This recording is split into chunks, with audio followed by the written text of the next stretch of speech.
O mangá começa com o nosso querido protagonista em seu trabalho. Seu nome é Kim Ki-bong. Ele é um estudante universitário de 20 anos e vive intensamente a cada dia, enquanto trabalha meio período. Apesar dessa expressão feliz, ele diz que não tem como gostar dessa vida, pois dia após dia acontecem as mesmas coisas. Todos os dias são sem graça. Enquanto ele falava com sua mãe, uma grande explosão acontece. Ele corre para fora e tem monstros gigantescos lá, e estão destruindo toda a cidade. Ele diz que tudo isso não pode ser real, ele só pode estar sonhando, quando de repente um monstro o avista, e ele acaba correndo tentando fugir, enquanto se pergunta de onde esses monstros vieram. De repente ele cai no chão e vê metade do seu corpo no chão. Ele começa a cuspir sangue e o monstro que fez isso com ele aparece. Enquanto ele está desfalecendo, um sistema diz que a ativação de despertar um humano está iniciando. Uma luz começa a aparecer do garoto e ele é jogado para um lugar desconhecido. O sistema aparece novamente e avisa que o garoto está na área do despertar. Um monstro então é gerado e novamente o garoto acaba morrendo, porém ele volta de novo e ao avistar seu corpo ele começa a vomitar. O monstro está atrás dele, afinal o Kim não tinha o derrotado ainda. O sistema avisa que se o Kim acertar um golpe no monstro ele será derrotado, independente se causar dano ou não. Desesperado ele pergunta quem é o sistema e por que o trouxe a esse lugar. O sistema fala que esse lugar é a área de testes do despertar dos jogadores, uma área criada com a justiça do teste em mente. O ser humano é uma espécie com o potencial de despertar. Uma vez que despertar suas habilidades e golpear o monstro, o teste será encerrado e o Kim será enviado de volta para a realidade. Não importa quantas vezes o prota morra nesse local, seu corpo sempre será regenerado. Enquanto o monstro está em sua frente, o Kim diz que desde o começo ele nunca teve chances, e o monstro ataca uma rajada de energia. Só que dessa vez ele conseguiu bloquear e adquiriu uma nova habilidade técnica, o fortalecimento corporal. Kim, não tendo outra opção, avança e acerta um poderoso soco na criatura. E como vocês podem ver, foi um baita soco que ele deu. Ele solta um sorriso e a missão finalmente está completa. Porém, ele não foi enviado para o mundo real e pergunta o que o sistema estava fazendo e se ainda não acabou. Um monte de mensagens de erros então aparecem, e devido a esse erro desconhecido, o Kim não pode sair dessa área de teste. Um novo monstro aparece e finaliza o Kim. Irritado, ele diz que o sistema só pode estar de sacanagem, e novamente é finalizado pelo monstro. A morte e ressurreição foram continuando, e se passaram anos. A mente do garoto começou a esgotar, seu corpo sempre regenerou, já sua mente estava cansada de tudo. De repente o sistema avisa que os pontos de vida do garoto aumentaram. O garoto fala que não liga para isso, e esperançoso pergunta se o erro já foi resolvido, mas a resposta era fria e sem esperança. O erro não foi ajustado ou reparado. O garoto nunca vai poder escapar desse lugar. Desde essa última mensagem do sistema se passaram anos, e o garoto tentou fugir com toda a sua força. Mesmo não tendo êxito, seus pontos continuaram a subir, mas no fim era tudo em vão. Ele se lembrou das primeiras palavras que o sistema disse a ele, que o monstro do teste é uma existência transcendente de acordo com o programa. Era impossível de matá-lo desde o começo, então ele desistiu de resistir. Se passou 10 anos, então ele decidiu perguntar ao sistema o que está acontecendo na Terra. O sistema fala que o tempo nessa dimensão é 300 vezes mais rápido que no planeta Terra. 10 anos aqui é só 12 dias na Terra, e em seguida ele era morto pelo monstro. Agora já se passaram 500 anos. Todas as memórias do Kim estavam adormecidas, e a única pergunta que ele tinha era o porquê de tudo isso. Outro monstro gigantesco então aparecia do seu lado. Quando ele estava prestes a o acertar, com um único soco, o monstro foi finalizado. O garoto começou a gritar desesperado, e a única coisa que ele podia descontar sua fúria era nesse monstro de merda. Nos é mostrado agora uma cidade da Terra. 10 anos se passaram desde o dia do despertar da humanidade, até que um buraco foi aberto no céu, e o Kim saiu de dentro dele. Acontece, galera, que a quantidade de dano foi imensurável, e o sistema acabou sendo destruído. Nos é mostrado o Kim, e seus status onde os números chegavam ao limite, e seus traços inatos eram de nível 1. Pelos últimos 3.000 anos, ele pensou o que faria quando retornasse à realidade. Ele então pergunta ao sistema onde sua mãe está, mas essa opção não estava disponível. O Kim então suspirava e dizia que o sistema é inútil como sempre. O garoto chega onde era sua antiga casa e não entende o motivo dela estar assim. Soldados do exército então passam por ele e falam que essa área é proibida para os civis e pede para que ele vá para uma zona segura. O garoto então pergunta o que aconteceu ali e o soldado fala que é por causa da quebra de uma dungeão há 10 anos. O garoto então pergunta onde estão as pessoas que moravam naquele prédio e o soldado diz que todos morreram, mas os moradores que estavam fora de casa são uma exceção. Eles foram evacuados para uma zona segura pelo governo. O Kim então pega o soldado e muito irritado pergunta onde é esse lugar. O soldado fala que é na zona B e o prota sai correndo para este local. local, mas de repente nos seus rádios é dito que uma quebra de dungeons foi detectada no setor dos refugiados da Zona B. O Tenente Coronel Haeong diz que isso é ruim e onde estão as forças da guilda. Revoltado, ele bate no carro e diz que as forças da guilda não chegaram porque não estão ligando para essa zona e só vão chegar mais rápido se derem mais dinheiro a eles. A Tenente Lee pergunta o que eles devem fazer e o Haeong diz para eles construírem uma casa de defesa e lidar com os monstros menores primeiro. A Lee pergunta se ele está falando sério, pois se eles fizerem isso, todos os civis vão morrer. Extremamente irritado, ele manda ela calar a boca, pois se os monstros irem para as outras áreas, todos eles vão estar condenados. De repente o Kim aparece e pergunta ao sistema o que está acontecendo nesse lugar, e o sistema responde que uma quebra de dungeon está para acontecer na Zona B, e ela será gerada em 3 minutos. Ele então caminha na direção dos soldados e um tenta o parar, mas sem mover um músculo eles caem no chão. O tenente manda para pararem o civil, e assim os soldados o cercam, mas o Kim fala para eles saírem, e todos fazem isso. Enquanto Ali pergunta como deixaram um civil entrar na zona de perigo, um soldado diz que o Kim é um jogador. O céu então se quebra, e as garras de um monstro tentam abri-la. Os soldados só de ver as criaturas ficam com medo, pois é impossível matar elas com suas armas. Voltando ao Kim, ele está furioso com essas bestas, e uma delas tentou o atacar, mas é finalizada com um único movimento. Outras tentam fazer o mesmo, mas o destino delas era o mesmo. Outros monstros maiores aparecem, e o Kim finaliza todas facilmente. Não importa quantos viessem, ele vai destruir todas. A Tenente Lee estava correndo atrás do Kim. Ela o tratava como um civil em perigo, mas ao chegar no local de ser impossível, o garoto quebrou uma quebra de dungeons nível 5 sozinho. Uma grande explosão aconteceu. Um monstro maior que os demais estavam entre as casas, e ele arregalava os olhos ao ver os monstros menores no chão sem vida. O sistema então diz que esse é o monstro-chefe, e quando ele morrer, a quebra de dungeon irá parar. O garoto caminha na direção do monstro e ele rugia. Pessoas então apareciam atrás da Tenente Lee. Ela gritava para eles correrem, e eles faziam isso desesperadamente. Sua mãe voltava para pegar ela, mas um outro monstro menor tentava atacar elas. Só que em um piscar de olhos, o Kim conseguiu pegar o monstro. A mãe da garota agradecia e novamente corria com sua filha. Com um olhar desolado, Kim pergunta ao sistema onde está sua mãe. O sistema escaneia a área, porém nada de sua mãe foi encontrado. Ele ficou mais triste com isso. Em 3.000 anos, ele pensou em sua família dia após dia para não esquecer deles, mas agora suas memórias estão ficando mais fracas. O monstro começa a rugir de novo e faz um ataque de energia contra o Kim, que ativa sua habilidade de aprimoramento corporal e rebate os ataques, os direcionando para fora da cidade. O monstro não desiste fácil e ataca uma energia colossal, que enquanto chora prepara seu punho e acerta aquela energia, que é jogada de volta para o monstro e o finalizando. Tanto os civis como os soldados ficaram incrédulos com o que viram, e um rastro do ataque do Kim nos é mostrado. Ele desativa sua habilidade e diz estar muito cansado com uma expressão deprimente, quando de repente uma mulher aparece e chama pelo nome de seu filho. Ele olha para trás e lágrimas começam a cair. O encontro de mãe e filho finalmente aconteceu. Eles se abraçam e a mãe do Kim pergunta onde ele esteve e que procurou por ele por muito tempo, mas de repente uma lança estava indo em direção de algo e a mãe do Kim foi atingida. O corpo dela havia sido perfurado para atingir o Kim. Ela então cai no chão e o monstro tenta atacar de volta, mas a Tenente Lee o finaliza com alguns disparos. Enquanto o Kim chamava por sua mãe, ela colocava sua mão em seu rosto e dizia seu último te amo. Kim começa a chorar de tristeza, afinal quando ele alcançou seu sonho, um monstro acabou com ele novamente. Depois de um mês, já no batalhão da Força de Defesa, o coronel pergunta se não está muito barulhento esses dias, e o que o jogador estava fazendo. A Tenente diz que ele estava limpando dungeons enquanto avança, e já destruiu todas as dungeons nas próximas cidades. A insatisfação entre as guildas está aumentando, e logo eles irão se mover. O coronel então tira um envelope de seu bolso, e diz que tem instruções a ela para trazer o Kim até ele, antes que ele perca o controle. A cena muda para uma floresta aparentemente calma, quando de repente inúmeras explosões acontecem, e Kim continua a derrotar monstros. Um exército então avança nele, e calmamente com uma espada na mão, ele ativa sua habilidade de aprimoramento corporal, e solta um poderoso ataque, eliminando tudo que foi atingido. Depois disso, ele está desolado na chuva, e a Tenente Lee coloca um guarda-chuva sobre sua cabeça. Ela diz estar procurando por ele e se apresenta. Ela diz entender os sentimentos do rapaz, e que ele está tentando destruir todas as dungeons, mas isso não tem sentido, pois elas sempre reaparecem. Ele então pergunta se ele deve ficar parado. Ele ficou 3.000 anos de pura tortura, e depois conseguiu voltar pela sua família, mas agora todo seu esforço foi em vão, e agora a Tenente tá pedindo para ele engolir tudo isso. Ele se afasta dela, e ela diz que vai ajudar o Kim a ter sua vingança contra os monstros, mas para isso ele precisa ir com ela. Se passar passaram 6 meses desde então. A mãe do Kim continua em coma e do lado de fora do quarto ele diz que se tornou um funcionário público de alta patente. Trabalhar com o governo ocupa muito de seu tempo, então não vai conseguir visitar ela com frequência, mas com certeza ele vai voltar. Do lado de fora está cheio de soldados que fazem continência ao ver ele. Kim reaparece enfrentando um monstro enorme, que também não é problema nenhum para ele. A cena vai para um homem em um bar. Na TV é dito que o governo anunciou que o serviço de defesa da área metropolitana provida da Guilda do Escudo havia acabado. Voltando para o homem misterioso, ele tomava sua bebida, colocava o copo na mesa e perguntava que negócios o homem que está em sua frente tem aqui. Nos era mostrado o homem, e ele falava que estava ali só para tomar a mesma bebida que o capitão Baekshu, líder do esquadrão de patrulha. O capitão então tira seu chapéu e dizia para o velho ir direto ao ponto. O velho falava que o jogador era um grande problema para os negócios, e de uma forma fria, o capitão perguntava se era para eliminar ele, mas na verdade era o contrário. Era pro capitão achar o garoto e recrutá-lo. O capitão entendia as ordens e saía do local. Já em outra cena, o céu está quebrando de novo. Um grupo de homens liderados por Kim entraram em uma dungeon de nível 5 estrelas, onde tinha ninhos de pássaros monstros. Um dos homens da equipe falava pro capitão que essa é a última dungeon prevista para quebrar nesse mês. O capitão concorda e pede que eles fiquem o esperando aí onde estão. O Kim pulava na direção dos monstros e pedia para o sistema localizar onde está o chefe. O escaneamento vai levar cerca de 5 segundos, e nesses 5 segundos, o Kim derrota todos os monstros que estão o cercando. De repente, um exército de monstros o cerca, mas ele derrota todos com sua habilidade de fortalecimento corporal. O sistema falava onde está localizado o boss da dungeon, e o Kim disparava para o local. Já no local é nos mostrado o monstro passado que falei um tempo atrás. Ele é o chefe dessa dungeon e se chama Albatross. De longe, a equipe do Kim via tudo com binóculos. Um deles perguntava qual era a situação, e o outro falava que já estava acabando. Deixando isso de lado, eles precisavam recolher todas as pedras espirituais, sem deixar nenhuma para trás. Mas de repente, o portal da dungeon começa a sair raios, e uma adaga sai dela em direção de um soldado, mas por sorte ele consegue desviar, e só faz um raspão. Mas sem deixar tempo, o invasor com sua espada finaliza um dos membros da equipe do Kim. Nos é mostrado uma equipe entrando na dungeon, e quem está liderando é o Capitão Baek. Ele diz que vai fazer uma única pergunta: quem de vocês é o Capitão Kikibong? Nos é mostrado o Kim lutando contra o boss, e consegue acertar um poderoso golpe, só que a criatura conseguia revidar com um poderoso ataque de chamas, que até confundiu o Capitão Bic, achando que era um terremoto. Vendo que o Kim não estava entre esses soldados, ele diz que vai matar todos eles até o Kim se mostrar. Voltando para a luta, Kim decidiu acabar com a criatura. Ele se prepara e dá um poderoso soco. Um feixe de luz gigante foi gerado, e nos é mostrado o boss cortado ao meio, e com sucesso ele destruiu outra dungeon. Algo brilhante acaba saindo do monstro. Era uma esfera negra, onde o sistema avisa que é uma pedra do dia, mas como o Kim está no modo offline, ela não pode dar mais informações. De repente o sistema mostra várias notificações de cuidado, pois uma batalha começou durante a entrada da dungeon. Na entrada, o capitão já havia derrotado toda a equipe. Um de seus subordinados dizia que o boss dessa dungeon foi derrotado, e o capitão fala para encontrarem uma forma de descer desse penhasco, quando de repente Kim em alta velocidade para atrás deles. Ele caminha na direção dos invasores, e depois de poucas palavras do capitão, ele sentia uma presença avassaladora. Era como se um monstro gigantesco estivesse em sua frente. Ele começava a tremer e suar frio, e se perguntava o que há com essa aura tão intimidadora. O Kim perguntava sobre o que ele disse anteriormente, e os invasores mandavam ele cuidar como fala, quando está se dirigindo ao capitão. Porém, o capitão mandava eles calarem a boca, e todos obedeciam. Ele se lembra da conversa que teve mais cedo com um velho no bar, e dizia que isso era besteira. Capitão é algo muito inferior para alguém como Kim. O capitão então toma coragem e fala para o Kim que ele é da Guilda do Escudo, a mais poderosa da Coreia do Sul. Então entre para a nossa guilda e vamos realizar todos os seus desejos. Galera, essa é uma proposta tentadora. Um capitão de uma guilda grande é de pelo menos 3 bilhões de won, sem contar que essa guilda possui tanta influência e poder que nem mesmo uma nação pode mexer com eles. No entanto, Kim quer fazer uma pergunta ao capitão da Guilda de Escudo. A pergunta é se eles não eram quem comandava a defesa da capital. Ele se lembra de sua mãe, aliás é o pior dia de sua vida, e continuava perguntando se eles não eram responsáveis por cuidar do setor de imigrantes da zona B. Entusiasmado, o capitão ia falar go, mas levava um soco do Kim e já caía no chão nocauteado. Friamente, o Kim falava para os membros da Guilda de Escudo que só estava revidando por terem machucado seus homens, mas isso não tem nada a ver com sentimentos pessoais. Nos é dito que a Guilda do Escudo é a mais poderosa da Coreia do Sul. Eles protegem a área da capital, onde existem muitas dungeons de rank alto. Eles possuem mais de 5.000 membros, incluindo 3 jogadores de rank acontece. Kim continua a derrotar a equipe do Beck. O mesmo falava que trouxe os membros de elite só por segurança, mas Kim está derrotando todos e nem sequer está levando a luta a sério. Mais tarde, em um hospital, os enfermeiros falam que tem 5 pacientes com situações críticas e o velho do bar aparece. Aparentemente ele é o diretor da guilda do escudo e ele quer falar com o Capitão Beck. Ele entra na sala onde estava o capitão e com uma expressão de desprezo diz que o capitão tá todo detonado e cheio de hematomas. Ele tira um objeto de seu bolso e injeta no capitão e assim ele acorda. O velho se senta e pede que o Beck explique com detalhes o que aconteceu e o capitão fala que o time de escolta inteiro foi derrotado pelo Kim. O diretor pergunta se ele é muito forte e o capitão fala que o poder do Kim é imensurável. O diretor então chega em uma pergunta interessante e curiosa para nós espectadores: como o Kim se sairia contra o mestre da guilda? O narrador diz que não tem como alguém inferior ver uma luta de quem está muito acima de seu poder, porém o Capitão Beck consegue ver, mas mesmo assim não consegue achar o vitorioso em um confronto. O diretor pergunta se eles conseguiriam recrutar o Kim, mas o Beck fala que não. Por algum motivo ele sente hostilidade com eles. O diretor sai do quarto para o capitão ter um bom descanso. Em seu telefone, ele ligava para alguém e enviava uma ordem de assassinato ao vice-mestre. Já em outro dia, em uma praia, uma dungeon de 4 estrelas se abriu. Enquanto Kim lutava contra os monstros, ele perguntava ao sistema o que é uma pedra do dia. Porém, ela não consegue passar essa informação, mas pode absorver essa pedra. O Kim pega a pedra em sua mão e é dito que terá 2 efeitos ao absorver essa pedra. O primeiro é um upgrade no sistema e o segundo é o acesso às origens das dungeons. O Kim pede para ela absorver e a cena muda para a cidade. Um rapaz se destacava na multidão e ele perguntava a uma moça se viu o rapaz dar foto por essa área, mas a mulher com medo diz que não viu esse rapaz e sai. A absorção da pedra do dia chegou ao fim e o Kim ganhou 2 novas funções: a análise humana e expressão emotiva. O sistema avisa que a função análise humana permite aprender informações detalhadas de alguém. Além disso, se o sujeito for um jogador, o sistema será capaz de aprender seus status. Kim diz que essa habilidade é bem interessante e útil, mas o que a função expressão emotiva pode fazer? E sim, aparentemente é apenas um emoji. Caminhando pelas ruas da cidade, Kim se perguntava quem é o cara que está o seguindo. Ele pede para o sistema usar a função de análise humana no sujeito, mas dá erro ao ser analisado. Kim fica parado em um banco e o sistema avisa que o suspeito está se aproximando. O homem então fica na sua frente e depois se senta ao seu lado. O ônibus que o Kim estava esperando chega. Ele entra no ônibus e ao olhar para o lado, o suspeito não estava mais ali e de repente o cara aparece do seu lado. A cena então vai para uma serpente do pântano gigante. Ela é de uma dungeon de 4 estrelas e o mestre da guilda do escudo estava lá, frente a frente com a criatura gigantesca. A cobra então avança no mestre, mas com um único movimento do jogador, ela era cortada ao meio. Outros monstros tentavam atacar, mas ninguém é páreo ao poderoso vice-mestre da guilda do escudo, Park Taerin. Ao acabar com os monstros, ele sentia algo e atacava sua espada nessa direção. E nos é mostrado o diretor da guilda. Ele diz que o veneno das grandes serpentes corroem os equipamentos. Mesmo que seja o vice-mestre, é para ele ter em mente que sua riqueza é limitada. O Park perguntava por que você está aqui. Lembro de ordenar que não viesse me encontrar caso não fosse urgente. O diretor pergunta se ele não recebeu nenhuma informação de que precisa eliminar um jogador. Porém, o Park não está interessado e é para deixar esse assunto com alguém do time de escolta. O diretor é bem direto e fala que eles foram eliminados e nem sequer arranharam o alvo. Park fica surpreso e nos é dito que time de escolta são forças especiais da guilda do escudo, que encaram apenas jogadores. Eles treinam combate interpessoal e a guilda os prioriza dando os melhores equipamentos. Entretanto, o time de escolta nunca havia falhado em uma missão até agora. O Park pega sua espada e crava ela no chão e diz que antes o diretor tinha sua curiosidade, mas agora tem sua atenção. Já na cidade, no escritório do primeiro-ministro, está o Park junto de vários seguranças derrotados e a primeira-ministra está à sua frente. Ela se chama Seon e é uma jogadora de Rank S. Ela possui uma das melhores habilidades como jogadora, mas escolheu o caminho da política para salvar mais jogadores do que poderia como guerreira. Ela começa a expandir sua aura e nos é dito que 10 anos atrás, ela foi a única da primeira geração a despertar no dia de quebra de dungeons. Em outras palavras, ela é a primeira jogadora. A Seon então ativa sua habilidade teletransporte em massa e uma luz era mostrada em outro lugar. Ela havia teletransportado os dois para um lugar que não tivessem problemas. Ela se preparava para o combate e dizia que o Park estava preso pelo crime de traição. Voltando ao Prota, o rapaz não parou de seguir ele entrava no QG e os guardas barravam o suspeito. Já em seu escritório, enquanto se troca, troca, ele se pergunta se deve absorver mais pedras do dia, quando de repente um esquisito está grudado em sua janela. Os soldados então o avistam, mas o menino foge de novo sorrindo. A luta entre o Park e a Seon estava bem acirrada. Ele pede que ela entregue o Kim para a Guilda do Escudo, mas ela se recusa. Graças ao Kim lidando com todas as dungeons, o governo não renovou o contrato com a Guilda do Escudo, e agora a Guilda do Escudo não recebe suas parcelas dos impostos do país. Sua situação ficou um pouco problemática. A Seon consegue mandar o Park para longe, e ela continua falando que o Park jogou tudo no lixo quando decidiu a atacar, e ela vai dar uma lição no Park para ele relembrar os velhos tempos. De volta ao QG, o suspeito está amarrado, e o Kim pergunta por que ele está o seguindo, e o rapaz com um sorriso diz que é porque queria vê-lo, e o Kim então pergunta se eles se conhecem, e o rapaz fala que sim, e que o Kim saiu da fenda, e ele está curioso para saber como ele fez isso, mas para saber isso ele precisa observar o Kim de perto. Um soldado coloca uma lâmina afiada no pescoço do suspeito, e diz para ele saber seus limites. Eles estão no QG das Forças Armadas, não é um lugar que pode entrar do jeito que quer. O rapaz aparentemente ingênuo diz para tornar ele um soldado então. Ele então diz que tudo bem, se ele quer entrar no time vai ter que lutar contra ele e vencer. O garoto então dá uma pensada e diz que se ele precisa o vencer para entrar no time, todos que estão aqui também o venceram. E extremamente irritado, ele diz que é isso mesmo, ele é o mais fraco da equipe. Voltando à batalha, o Park consegue defender o ataque da Seon. Ele solta um sorriso e pergunta se ela tem certeza que não vai entregar o Kim. Ele tira uma pedra de retorno do seu bolso e continua falando que, pensando bem, um dos títulos que tenha protegido é o título coreano mais forte. Então vamos ver se consegue proteger seus entes queridos. Uma luz então surge do céu e o Park retorna para a Coreia. A Seon fica muito irritada com isso. Mesmo o Kim sendo rank S, isso vale o mesmo para o Park. Sem falar na arma de grau mítico que o Park possui. Na visão da Seon, o Park é o pior inimigo para o Kim enfrentar no momento.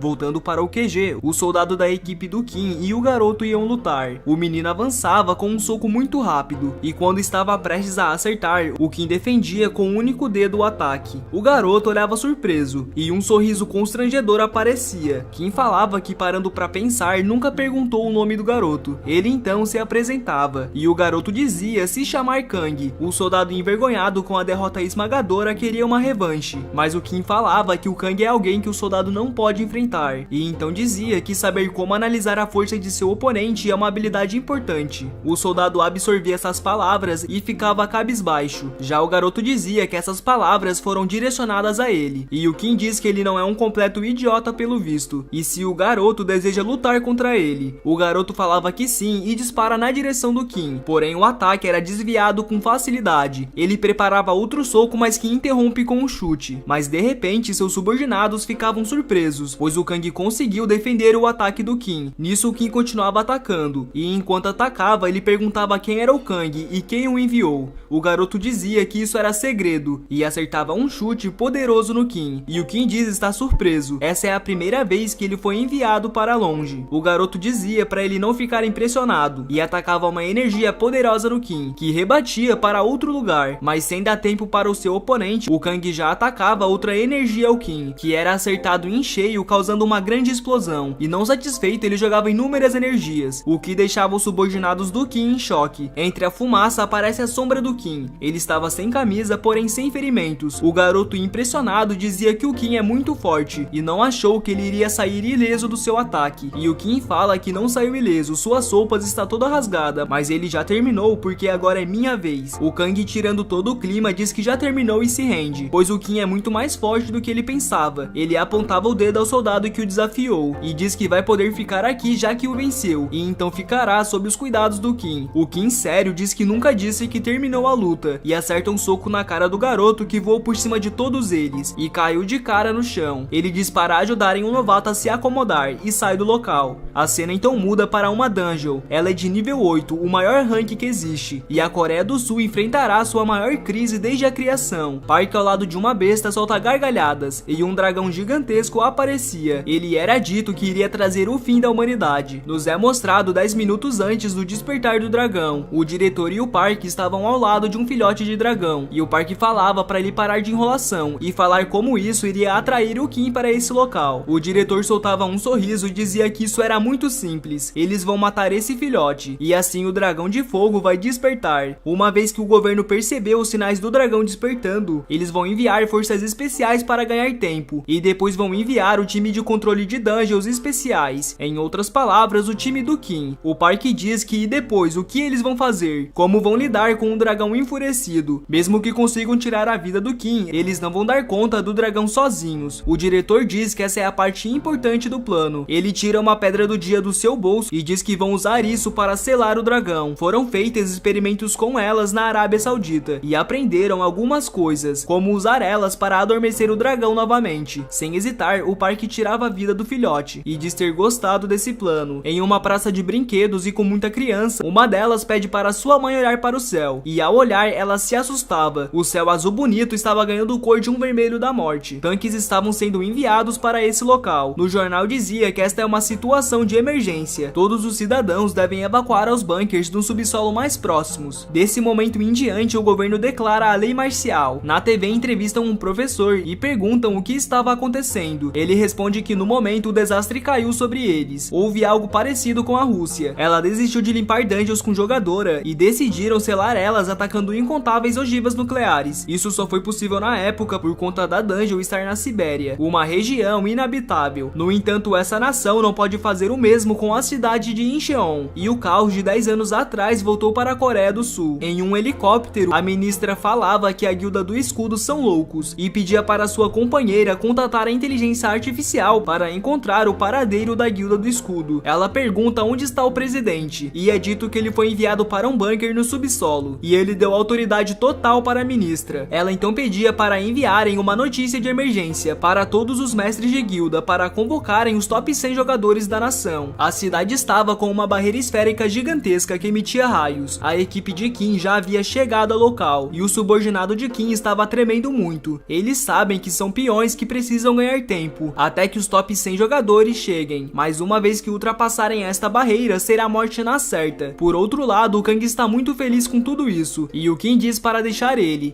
que os guiou e ele pode ser de grande ajuda. Eles então entraram nessa barreira, porém os soldados mais fracos eram rejeitados da dungeon. O Kim olhava para trás e aparentemente para baixo se pergunta se as dungeons de 8 estrelas são assim. Quando ele ia dizer que ia ter que lutar sozinho, o Kang aparece ao seu lado, mas de repente algo bem rápido estava indo na direção deles. Em um instante o parque estava para acertar o Kim, e o mesmo falava que ele é o oponente mais rápido que viu até agora. Kim então ativa sua habilidade de aprimoramento corporal. Ele ia segurar a espada com sua mão, mas o parque fazia o corte nele e o trapézio do Kim era cortado. Em cima de um prédio, um homem dizia que isso não era bom e se perguntava se esse dragão de fogo realmente acordou. Esse cara é o Yubin, rank oficial número 4. Nos é mostrado agora uma garota fazendo uma live e ela diz que esse é um evento externo. Ela é a oficial número 99 e se chama Ui, e em sequência aparecem os outros jogadores também. Voltando para o Kim, ele fica sem entender, afinal, como ele foi ferido. Mas não apenas isso, o sistema o informou que sua defesa foi ignorada. De repente o parque fala que estava com muitas expectativas sobre o Kim devido a alguns rumores, mas no fim ele está desapontado. O Kim vê a tatuagem da Guilda do Escudo no parque e diz que é um momento ruim para isso, mas é para o parque meter o pé, pois sua prioridade é para o dragão e não tem tempo para brincar com o parque. Parque, sem dizer uma palavra, atacava o Kim e dizia que ele ia morrer aqui e agora. O garoto então tirava as partes de sua roupa que já estavam destruídas e dizia que vai acabar com isso logo. Ele dava um soco e o parque se assustava, afinal o ataque feito pelo Kim era colossal, mas mesmo assim não foi nada para o parque. Nos é mostrado o diretor rindo vendo toda essa cena, e ele começa a rir mais ainda da situação que o Kim se encontra. Do lado de fora da dungeon, a primeira ministra aparecia. Ela pergunta onde está o Kim e por que os soldados ainda não entraram na dungeon. O subordinado de Kim fala que não podem entrar devido à barreira do dragão de fogo. A ministra então coloca sua mão na barreira e diz que ela não foi feita pelo dragão. A Guilda do Escudo quem fez isso, e eles estão indo longe demais só para matar o Kim. Voltando à batalha, Kim foi ferido novamente, e o diretor fala que a arma que Park empunha é a mais poderosa do vice-mestre, e ele a conseguiu numa dungeon de 7 estrelas. Mesmo com seu tamanho, ela é leve como uma pena para seu usuário, e é afiada o suficiente para cortar qualquer metal. A equipe do diretor fala que escutaram rumores sobre isso. Ela é uma arma de categoria mito, a mais alta categoria que um item pode ter, e o diretor fala que ele está certo, mas seu peso leve e fio cortante não seriam suficientes para garantir uma categoria mítica. A presa do dragão de luz é um item mítico encantado com incontáveis feitiços. Dentre ela, o mais famoso é o refletir. A todo o ataque ataque que a lâmina recebe, ela reflete para o atacante. Kim diz que entende agora. Todo esse tempo ele estava sendo ferido pelos seus próprios ataques. É uma arma bem impressionante. Park fica em silêncio por um momento e pergunta se o Kim tem certeza que pode ficar devagando no seu caminho para o inferno. Ele então se prepara e dispara no Kim, o cortando novamente. Mas o Kim não sente nada e manda o Park dar essa arma a ele. Ela será perfeita para seus subordinados. Park se assusta com isso e com a voz trêmula pergunta como o Kim consegue continuar em pé perdendo tanto sangue. O Kim encosta sua cabeça e com uma expressão de tédio diz que tem mais sangue que a maioria das pessoas e nos é mostrado seus status absurdos que chegavam ao limite. Park muito pistola avançava no Kim, que dava um soco muito poderoso, porém era defendido novamente por essa espada. Enquanto o Park segura sua espada tremendo, ele olha para trás e se pergunta como o Kim é tão poderoso. Kim diz que como a espada reflete seu ataque até que dói um pouco, mas vamos ver quantos ataques a espada consegue refletir. A cena então muda para o dragão em fúria. Ele acerta um golpe na barreira que faz rachar, mas logo ela se reconstrói. O dragão começa a atacar com suas chamas para quebrá-la, mas mesmo assim nada acontece. O diretor diz que a barreira está ficando mais fraca e talvez ele precise usar a pedra do dia mais cedo do que planejado. Ele espera que o vice-mestre acabe com o Kim. De repente alguém pergunta com quem era para acabar e o poderoso Kang estava ao lado do diretor e novamente ele corre dos soldados. Voltando para a luta do Kim, ele continua a atacar a espada, mas todo o dano continuava sendo refletido. Park diz que o Kim é um tolo e que ele vai morrer se continuar atacando. Por mais forte que Kim fosse, mais dano ele estava tomando. Então Park já tinha em mente que ia vencer, já que o Kim utiliza apenas ataques físicos. Mas o Kim não desiste e continua atacando vários golpes à espada. Aos poucos o Park estava perdendo o ritmo e Kim dizia para ele continuar bloqueando. O narrador falava que um lado continuava batendo enquanto o outro continuava bloqueando. Porém o único perdendo sangue e se ferindo era quem estava atacando. De repente as pernas do Park tremiam e ele caía de joelhos no chão. Ele se perguntava como ele recebeu dano e o Kim mandava ele continuar bloqueando. Ele se preparava para dar outro golpe e acertou outro soco na espada que fez ela rachar e ferir o Park. Porém ele não parava e continuava a atacar até a espada se quebrar e acerta um poderoso soco na cara do inimigo. Já com seu inimigo no chão derrotado, ele desativa sua habilidade de aprimoramento e Kang diz que o Kim venceu. O diretor não acredita nisso. Ninguém pensaria que o vice-mestre top 3 da Guilda do Escudo iria perder. A Guilda do Escudo cometia incontáveis atos que ultrapassavam o senso comum até hoje, por conta de seu poder. Entretanto, toda a lógica foi colapsada agora, devido a apenas um único jogador. Um subordinado pergunta o que eles iriam fazer agora, e nos é dito que o plano da Guilda do Escudo era o seguinte: despertar o dragão de fogo para atrair o Kim e fazer com que o vice-mestre Park o matasse, e finalmente usar a pedra do dia para selar o dragão. O mundo ia reconhecer o Kim como o herói que morreu tentando parar o dragão de fogo sozinho. A primeira-ministra Seon e o governo não teriam provas que ligassem a Guilda do Escudo à morte do Kim, e sem ele o sistema de defesa metropolitana do governo seria arruinado, e enquanto isso a Guilda do Escudo seria aclamada pelas pessoas como heróis que selaram o dragão de fogo. Pelo menos era isso que o plano pretendia. O diretor então fala para eles voltarem usando a pedra do retorno. O subordinado pergunta se não vão usar a pedra do dia e fala que sem ela o dragão não vai poder ser selado. O diretor diz que mesmo com os top 100 dos Sankers da Coreia do Sul sejam convocados, a Raid tem uma chance baixa de vitória. Além disso, muitos dos top rankers são membros da Guilda do Escudo. Se ordenarmos a não participarem da Raid, seria quase impossível a vitória. Então eles vão chegar no momento decisivo e selar o dragão. Ele continuava falando que é diferente do plano original, mas os resultados são similares e serão os heróis que defenderão o país do dragão do fogo. Um dos subordinados pergunta o que vão fazer com o vice-mestre e ele diz para deixá-lo, e se não quiser fazer isso, que desça lá embaixo e o salve do Kim. Kim observa os homens saindo e o Kang pergunta se ele não vai fazer nada, mas o Kim diz que tem problemas maiores no momento. O dragão continuava a atacar rajadas de fogo na barreira para quebrá-la, e o dano à barreira já está em 99%. Tem 5 minutos até que a quebra de dungeon aconteça. A ministra diz que a Guilda do Escudo removeu a barreira e fica triste. Na visão dela, o Kim devia ter morrido para eles tirarem a barreira, mas quando ela olha para frente, ela avista duas pessoas, o Kim e o Kang. Na câmera dos repórteres, estava sendo filmado o Park no chão derrotado, e a ministra fica surpresa com isso. Ela se perguntava se o Kim era tão poderoso, e pergunta a seus subordinados se tem alguma forma de chegar até eles, e precisam tirar o Kim de lá imediatamente. Sua subordinada diz que estão tentando contatá-lo, mas a interferência das ondas de rádio da dungeon está nos impedindo, quando de repente ela leva um susto. O dragão estava atacando outra rajada de fogo poderosa na barreira. O dano aumentou para 97% e a quebra de dungeon está para acontecer. Enquanto a ministra se pensava sobre a situação de ter apenas 30 rankers no local, a sua subordinada avisava que conseguia um jeito de se conectar. Ela pegava o rádio e perguntava quem estava do outro lado, e o Kang falava que era ele. Ele dá rápido para o Kim e a ministra pergunta como ele está se sentindo, e ele responde que está tudo bem e o que é para ele fazer. Ela receoso pede para o Kim conseguir o máximo de tempo possível, e eles começam a avançar na dungeon. Um repórter pergunta quem são aqueles homens e por que estão indo tão a fundo sem ter nenhum suporte, e com um olhar amedrontador, ela manda o cara calar a boca. Esse rapaz é o futuro e esperança da Coreia do Sul, e agora ela ordenou seus futuros e sua única esperança para se sacrificar por todos eles. Nos é mostrado o status do Kim, e sua vida que estava no limite do sistema agora estava muito baixa em um nível vermelho. Sua saúde estava abaixo de 8%. O sistema pedia para ele descansar, pois estava perdendo muito sangue, mas ele diz que não pode. Se ele fugir, tudo será destruído, e sua mãe vai estar em perigo novamente. O Kang chama o Kim e pergunta se eles vão lutar contra o dragão de fogo. O mesmo confirma, e quando o garoto ia falar que o monstro é muito poderoso, o dragão ataca uma rajada de fogo na direção deles, e causa uma grande explosão. Felizmente o Kang consegue proteger os dois com uma barreira, e diz que quase não bloqueou. O Kim fala que a habilidade de Kang é interessante, e diz que é parecido com o Chi. Quando o Kang ia responder, ele leva um golpe do monstro e é jogado para longe. Até o Kim comenta que de novo ele foi interrompido ao tentar explicar algo, mas enfim parece que agora é só o Kim e o monstro. O monstro tenta acertar com suas garras no Kim, e ao acertá-lo joga para cima. Ele já investe com uma rabada, mas galera, o Kim defende só com uma mão esse ataque, porém leva mais danos ao seu corpo, e sua saúde caiu para 7%. O monstro tenta atacar novamente, mas o Kim novamente se defende. Ele avança para a cabeça do monstro e acerta um soco, fazendo a criatura ser jogada para muito longe. Kim avança com toda a sua velocidade, mas o dragão lança chamas que o faz recuar. O narrador fala que as chamas do dragão estavam muito quentes, sendo capaz de derreter o aço, já que a habilidade de resistência não era capaz de garantir sua segurança com essas chamas, e sem o suporte do Kang, o Kim não tinha escolha a não ser evitar o corpo, pois era um ataque fatal que o levaria à morte caso fosse acertado. Entretanto, as chamas estavam indo em direção à barreira, e a barreira já estava no seu limite. As chances de destruí-la eram muito altas, porém o Kang em alta velocidade se joga no meio do ataque e ativa sua habilidade. Ele claramente estava fazendo muita força para segurar esse ataque, e no fim causava uma grande explosão, que o fez ser jogado para os destroços. Porém o garoto é imprevisível e levanta feliz da vida. Esse aí é doido e nada vai me fazer pensar no contrário. O Kim vê isso e diz que ele fez um bom trabalho, e o Kang diz que não foi nada. O dragão começa a juntar muita energia de fogo, fazendo uma esfera gigantesca de fogo que cobriu boa parte do ambiente. O Kim então começa a emitir muita energia de seu corpo e se prepara para dar um soco. Ele vai na direção do monstro e consegue acertar esse golpe poderoso. Várias partes do corpo do monstro foram atingidas, e o sistema avisa que o boss foi subjugado com sucesso. Sua força, agilidade e poder aumentaram, e seus status já estão no máximo, e por fim ele obteve uma habilidade única, primeiro matador de dragões. O dragão enfim estava derrotado no chão, e o sistema pedia para o Kim ser tratado, enquanto o Kang ia até o Kim feliz e perguntava se ele viu como ele bloqueou o ataque do dragão, quando de repente Kim sentia algo. Ele olhava para trás, o monstro estava entrando em colapso, pois sua energia massiva não tinha esgotado, e assim uma grande explosão aconteceu. Do lado de fora a ministra fica surpresa, e os seus subordinados falavam que essa era a maior quantidade de energia já medida desde o despertar. Sua subordinada avisava que os Sankers chegaram, exceto os da guilda do escudo. A ministra então pegava sua lâmina e dizia que chegou o momento de quebrar a barreira. Porém, ao chegar perto, a barreira começou a se desfazer, e neves de energia começaram a cair. A primeira ministra corria para dentro da dungeon, e falava que isso não era neve, isso era cinzas de alguém, e rezava para o Kim estar bem. Ela então parava e o Kang aparecia. Ela perguntava onde o Kim estava, mas nem mesmo o Kang sabia. De repente ele avisa o Kang e aponta para ele. A ministra vai em sua direção e fala que ele fez um bom trabalho. Nos é mostrado sua barra de saúde, e realmente foi por pouco que o Kim não foi de base. Já em outra área, um subordinado chegava no diretor e conta tudo o que aconteceu na batalha. Porém, o diretor já tinha conhecimento disso. O subordinado pergunta o que eles vão fazer, e o diretor sai sem dizer uma palavra. O noticiário já informou que há novidades porque o governo da Coreia do Sul anunciou oficialmente que a limpeza da fenda da 8ª série foi bem sucedida. Também foi divulgado que a varredura se deveu às táticas do Ministério da Defesa do país. país. A essa altura, a polícia anunciou que o vice-mestre da guilda do escudo Park Tairin e seus capangas haviam sido presos. A primeira-ministra Gu Seogrion estava presente no local da prisão e a supervisionou pessoalmente,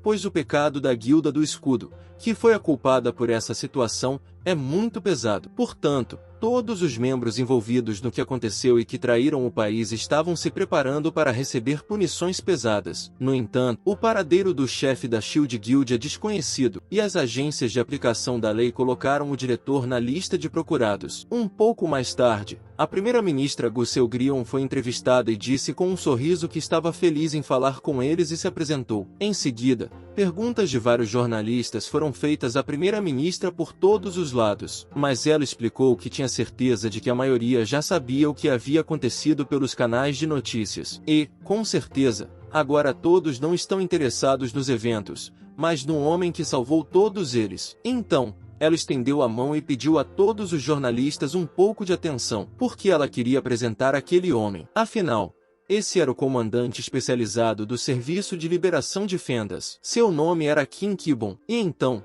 reunindo seus pensamentos, o cara desajeitado começou a dar seus primeiros passos em direção à imprensa. Mas, no final, assim que viu os flashes da câmera, ele se encolheu e se assustou. Mesmo assim, continuou a caminhar até o microfone. Já lá, ardendo de vergonha, explicou que era de fato o comandante de um grupo especial para limpar os monstros da fenda. Por fim, mais algum tempo se passou após a entrevista e Kim Ki-bon retornou ao quartel-general, onde o tenente o elogiou alegremente por seu trabalho. Naquele momento, Kang entrou na conversa e disse que ele também havia feito um bom trabalho, e então a garota desajeitada o elogiou também. E Kang começou a gritar de alegria por finalmente ter recebido o elogio que merecia, porque Kim Ki-bon não o elogiou por todas as coisas que ele havia feito. Mas Kim Ki-bon apenas agarrou de má vontade a orelha do cara barulhento e o mandou calar a boca. E Kim Ki-bon agiu como se ele fosse seu irmão mais novo. Kim Ki-bon voltou sua atenção para todas as pessoas que estavam de pé atrás das costas da Tenente Lee Jeon, e ela olhou desajeitadamente para elas, explicando que, no momento, Kim Ki-bon estava sendo um herói, e essas pessoas estavam muito interessadas em seu salvador. Mas depois de olhar para a espera, Kang explicou que ele também era um herói e que havia rumores de que ele também tinha fãs, o que Kang literalmente não conseguia acreditar. Mas Kim Ki-bon, calmamente cobrindo a boca do cara, quis explicar a razão pela qual ele veio a esse lugar. A garota explicou que já sabia de tudo, porque ele está aqui para testar seu corpo. Porque Kim Ki-bon estava bem ciente de que, depois que ele se juntou às fileiras, eles ainda não tinham o equipamento especializado para fazer o teste corretamente. Portanto, os dados do teste ainda não foram inseridos no banco de dados do livro de registros. Isso era verdade, pois quando Kim Ki-bon se alistou no exército pela primeira vez, não havia nenhum teste oficial devido à falta de instrumentos de medição. Como resultado, os dados de classificação de Kim Ki-bon não foram carregados no banco de dados, então Kim Ki-bon estava relativamente livre de olhos humanos. Porque se os dados e as classificações de Kim Ki-bon estivessem registrados no banco de dados, tudo que a guilda Shield fez teria acontecido muito antes. Mas era improvável que eles tivessem tomado decisões tão errôneas. E então Kim perguntou quando ele finalmente poderia fazer o teste. Mas o tenente explicou que a pessoa que faria o teste ainda não estava lá. Mas, naquele momento, a mesma garota Yui que ainda estava vendo a transmissão entrou na sala e anunciou alegremente aos telespectadores que eles haviam chegado ao seu destino. Ela estendeu a mão para Kim e o cumprimentou, apresentando-se e ficando muito feliz por vê-lo ao vivo. Depois disso, ela começou a olhar para o corpo dele e disse que não esperava que as mãos do herói que ele usava para proteger a Coreia fossem tão bonitas. Mas ele estava muito desconfortável,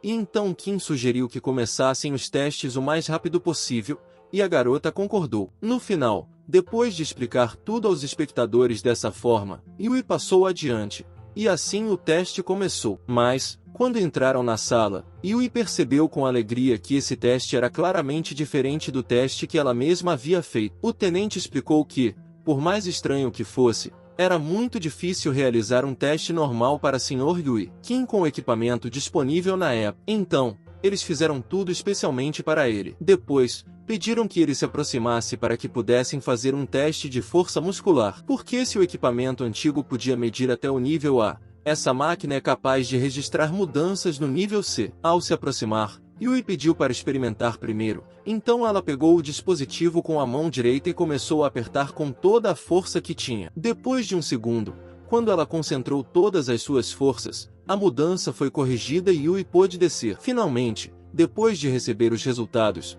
o tenente informou que a senhorita Yui tinha nível A, e a garota informou alegremente aos seus assinantes que ela não pulava os treinos, por isso era muito forte. Depois disso, Kim Kibon se aproximou para medir, e o tenente explicou que, para medir com precisão, Kim Kibon tinha que apertar com toda a força possível, mas o rapaz estava preocupado com a possibilidade de quebrar alguma coisa. O tenente lhe garantiu que estava tudo bem, pois o novo equipamento era feito de um material especial e, portanto, nunca quebraria. E a primeira-ministra Gu Seugrion já o havia testado, mas, assim que ele fez qualquer esforço, o equipamento entrou em colapso imediatamente. E então o sistema que deveria indicar seu nível começou a ferver e explodir diante de seus olhos. E todos ficaram em choque. E então o tenente se aproximou imediatamente da sala de controle, sem entender como isso aconteceu. E Kim Kibon se desculpou sem jeito, tentando ajudar. Mas, no final, pelo menos todos ficaram chocados. Era apenas o começo, porque o dispositivo projetado para ataques físicos também não conseguiu resistir ao punho de Kim Kibon, e a máquina para medir sua mana quebrou logo depois que Kim Kibon a encheu com sua energia. Kang estava observando e percebeu que deveria ter testado primeiro,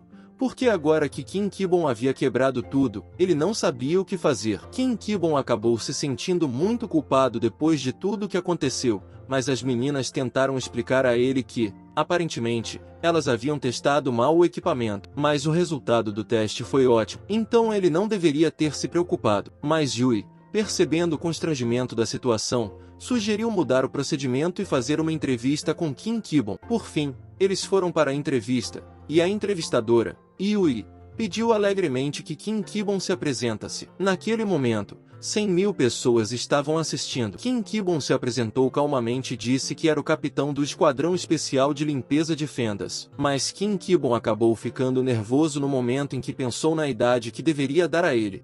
Mas, naquele momento, o sistema se virou e explicou que a idade do jogador naquele momento era de 30 anos. Então, ele relatou um número semelhante. Em seguida, Yui relatou alegremente que ele parecia muito mais jovem, e seus assinantes não conseguiam acreditar como ele conseguia se manter tão jovem. Mas, naquele momento, ele foi abordado por Kang, que não entendia por que Kim Kibon mentia, já que ele era muito mais velho, mas ele lhe pediu para calar a boca. Nesse exato momento, Yui decidiu fazer mais perguntas sobre as quais todos estavam curiosos, ou seja, como Kim Kibon podia ser tão forte também porque ele usava seus poderes para o Estado e qual era seu salário anual. Nesse momento, o tenente pensou desajeitadamente que Kim Kibon não estava usando seus poderes para esse país, mas por causa do sentimento de união e também por sua própria mãe. Mas, por fim, Kim Kibon disse calmamente que tinha uma família e, por fim, seu discurso passou lentamente pelo microfone e ele falou sobre tudo o que havia acontecido. Mas ao olhar para Yui, que estava perguntando a ele, a pergunta viu que ela estava chorando, e ninguém entendeu tal reação. Mas a tenente Lee Jeon sabia, porque Yeon, assim como Kim, perdeu seus familiares devido ao ataque do monstro. No mínimo, era uma história que ela havia pensado para todos. Mas, naquele momento, seus pais estavam assistindo calmamente a transmissão ao vivo, e sua mãe não entendia por que Yui estava agindo assim novamente. E estava descontente, porque seus pais estavam vivos, apesar do que ela disse a todos ao seu redor. E Af sentiu como se estivesse traindo-os e enterrando-os de antemão. Mas o homem disse à esposa que a filha deles era muito popular e, portanto, ela precisava de um jogo assim para o público. E ela tenta bem, porque todos acreditam nela. Acreditar nela. Então ele se ofereceu para apenas entender a filha deles. Por fim, a entrevista terminou. E Yui, enxugando as lágrimas, elogiou-os porque eles realmente se saíram bem. Mas Kim Kibon estava pensando no fato de que não lhe foi dado nada mais para fazer e preferiu ir direto ao ponto. Então ele perguntou se o assunto deles havia terminado. Então Kim Kibon olhou de volta para o tenente. Então percebeu que, apesar de não ter sido ele quem definiu o cronograma, ainda se sentia mal por ter mais alguma coisa para fazer. Então ele teve que sair. Mas o tenente Lee Jeon disse que a senhora Yui poderia explicar mais sobre o resto. Mas Kim Ki-bom comentou calmamente que, se a parte principal já estava concluída, ele pediu que Yofi não perdesse mais tempo, pois seria muito melhor limpar outra fenda nesse meio tempo. A tenente informou que não era contra essa decisão, mas parece que algo poderia ter ajudado Kim Ki-bom, afinal, e lembrou ao rapaz que ela havia prometido ajudá-lo a se livrar de todos os monstros e fendas como condição para que ele se oferecesse para ir com ela. Essas foram as palavras da jovem Lee Jeon quando ela levou Kim para o seu lado. No entanto, Kim pensou que ela só havia dito isso para que ele a acompanhasse. Mas, naquele momento, ela revelou que, na verdade, eles estavam se esforçando muito durante todo esse tempo. E foi aí que Kim pediu que ela contasse o que mais ela conseguiu descobrir. Um pouco mais tarde, eles entraram no laboratório, que estava escondido atrás de paredes grossas. Em seguida, Lee Jeon pediu a Kim Ki-bom que a acompanhasse, enquanto Kang caminhava admirando todos os tipos de objetos em comum. Por fim, Lee Jeon explicou que, em um fenômeno como a fenda, há muitas ambiguidades que são difíceis de explicar em termos de física moderna. No entanto, a cada vez, eles conseguiam explicar momentos cada vez mais estranhos. Mas, para entender claramente o fenômeno que está acontecendo, primeiro era preciso conhecer sua energia. Assim, eles pesquisaram de onde vinha a energia da fenda e como ela poderia ser armazenada. Porque se você puder bloquear a energia, poderá bloquear a própria fenda. E eles também conseguiram obter uma resposta. E então, Kim Ki-bom, chocado, não percebeu que eles poderiam realmente descobrir como bloquear a fenda. Mas Lee Jeon informou que,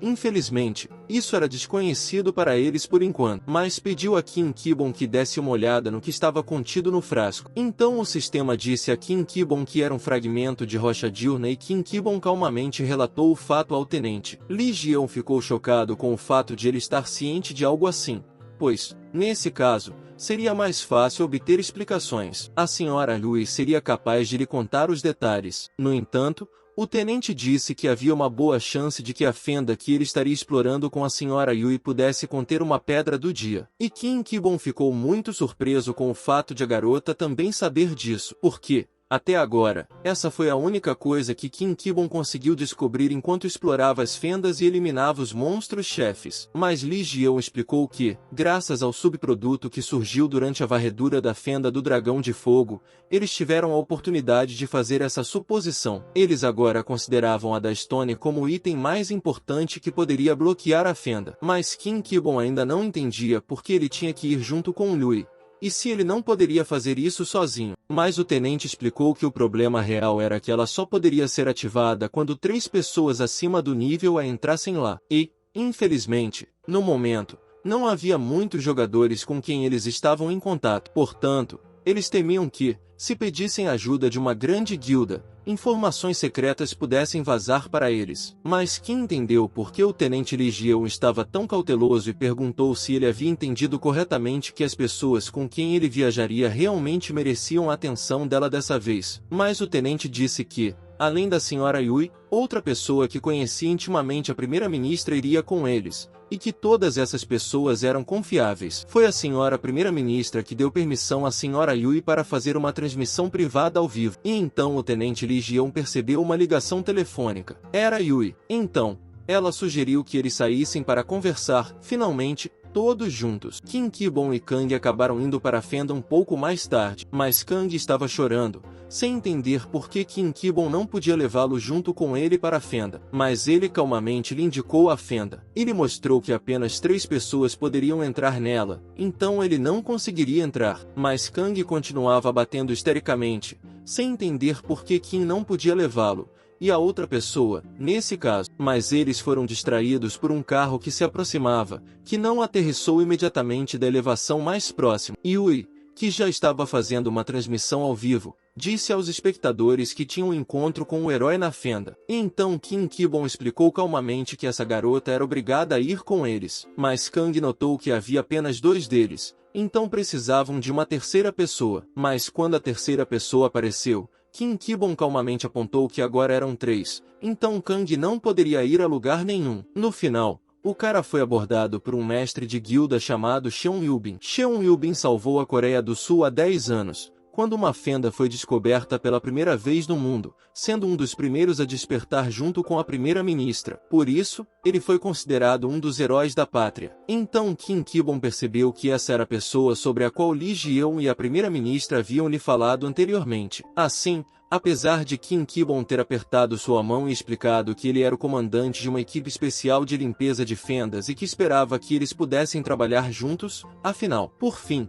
interrompendo Lui, ela conduziu sua transmissão conversando alegremente com seus assinantes e os informou que, como ela iria fazer uma varredura, ela não teria mais tempo. Em seguida, ela ficou muito interessada em saber como eram excelentes as habilidades de caça do herói Kim Ki-bom, que havia eliminado o ninho do dragão de fogo. Depois disso, ela explicou a Kim Ki-bom que o local para onde estavam indo era uma fenda de 6ª classe, e, entre essas classes, era mais famosa por sua dificuldade, e a garota estava muito feliz por ela, com apenas 3 pessoas, ter conseguido entrar nesse lugar. Afinal de contas, ela achava que agora os 2 jovens de sua companhia eram realmente super lutadores. Mas, depois de refletir sobre o fato de estar na fenda, ela não pôde continuar sua transmissão e pediu desculpas aos fãs. Depois disso, ela terminou sua transmissão e, finalmente, voltou à realidade e agradeceu a todos por terem conseguido se reunir, afinal, e perguntou a Kim se Lee Ji-eun já havia lhe contado tudo. A tenente lhe fez um pedido: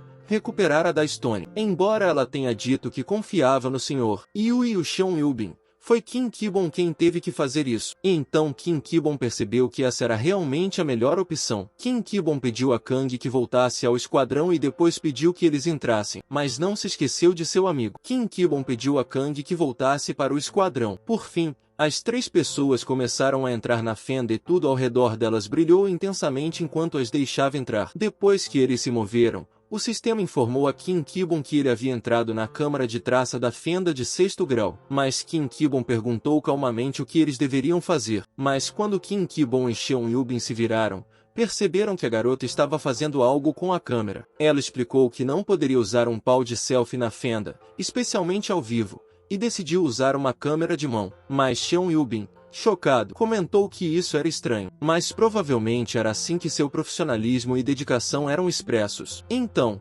quando resolveram todas as dificuldades que surgiram, seguiram explorando a fenda. Mas depois de algum tempo, Sean Yubin percebeu que havia algo estranho. Afinal de contas, eles já haviam entrado na fenda há algum tempo. No entanto, não haviam encontrado um único monstro durante todo esse tempo. Mas Yui comentou que achava que a falta de monstros era uma coisa boa, porque seria suficiente se ela os filmasse pegando o líder. Yui disse calmamente que eles não precisavam se preocupar porque, de qualquer forma, teriam um herói que havia limpado a fenda da 8ª série. Sean Yubin exalou calmamente e disse que, nesse caso, eles poderiam continuar sua jornada. Afinal de contas, eles ainda tinham um longo caminho a percorrer. Mas a noite caiu e, olhando para trás, Kim Ki-bom pensou que eles haviam entrado aqui bem cedo pela manhã. No entanto, ele tinha a sensação de que não havia passado muito tempo. E Yui explicou que a Câmara das Mariposas tinha um dia mais curto. Aqui também era muito profundo, portanto, não era fácil se movimentar no escuro. Sean Yubin explicou que a Câmara das Traças era muito grande. Levaria 3 dias para percorrê-la. Por isso,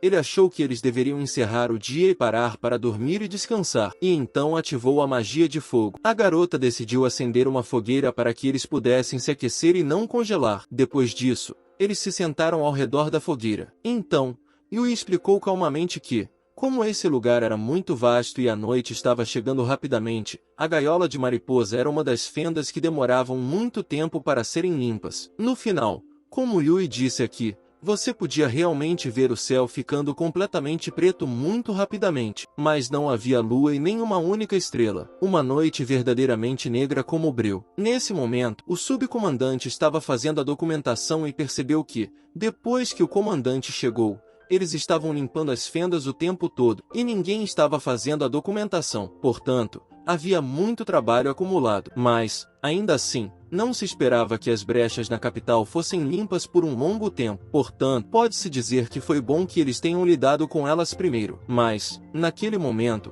uma sirene soou e outros militares se aproximaram do vice-comandante, informando que havia ocorrido uma ruptura imprevista de falha em uma província. E o rapaz não entendia o que eles deveriam fazer. Por enquanto, seus comandantes, que normalmente despacham esses assuntos, não estavam com eles. Então, um Angivon assustado percebeu a gravidade da situação. Sem um comandante, essa é uma tarefa impossível para eles. E o cara me informou que, nesse caso, ele reuniria todos os membros da equipe porque eles eram soldados e tinham o dever de manter os cidadãos seguros. E então Angivon ordenou que todos se reunissem o mais rápido possível, pois ele tinha um palpite. No entanto, ele acreditava que eles ainda tinham esperança e se lembrou de Kang, que estava chorando naquele momento, sem entender por que Kim não o levou. Afinal, no final, apesar do fato de que todos se dirigiram a Kang, Angivon estava se sentindo muito desconfortável com tudo o que aconteceu e com a luta que ele perdeu para esse cara. E percebeu que, durante todo esse tempo, ele nem sequer havia aprendido como deveria ser tratado, porque ele podia dizer Júnior na equipe, o que, claro, era verdade. Mas para o mais jovem da equipe, o garoto era definitivamente muito forte. Mas, naquele momento, voltando-se para o jovem da equipe, explicou que precisavam da ajuda dele. E Angivon ficou realmente chocado, e não conseguia acreditar que ele havia chamado Kang dessa forma sem hesitar, porque ele poderia ter ficado com raiva. Mas Kang não entendeu por que eles o procuraram. E então os militares desajeitados o informaram que eles tinham que se mudar, porque ele provavelmente já tinha ouvido a sirene. Mas ele se virou calmamente e continuou a descansar, explicando que não queria ir sem o comandante deles. Ele estava de mau humor. O agitado Angivon percebeu que, desde o dia em que a fenda desmoronou repentinamente, ele percebeu a gravidade do que estava acontecendo. Portanto, se eles não pudessem levar Kang com eles, haveria consequências terríveis. Então,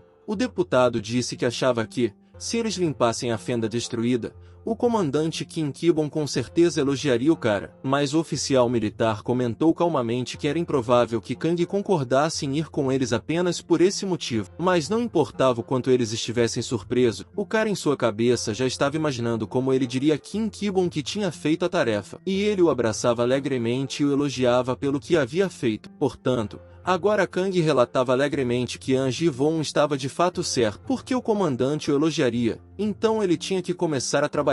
E se ele saísse primeiro, os elogios seriam ainda maiores. Então ele estava feliz em seguir esse caminho. Nesse momento, a equipe já havia continuado sua jornada, e Kim Ki-bon pediu que o sistema encontrasse o monstro o mais rápido possível. Ela acabou procurando em um raio de 3 quilômetros. Em seguida, iniciou a contagem regressiva, mas nenhum monstro foi encontrado nas proximidades, o que Kim Ki-bon achou muito estranho. E, dessa vez, até mesmo Yui percebeu o quanto isso era estranho, pois eles já estavam aqui há algum tempo, mas o monstro não havia aparecido. Kim Ki-bon explicou calmamente que não havia nenhum monstro em um raio de 3 quilômetros. Portanto, provavelmente não havia necessidade de se mover. Mas a surpresa de Cheon Yubin não entendia como o comandante era capaz de entender algo assim. Kim Ki-bon explicou com um sorriso que ele estava apenas sendo confiante. E então Cheon Yubin não percebeu se essa pessoa era realmente um jogador de classificação SS que havia passado pela fenda da 8ª série. Aparentemente,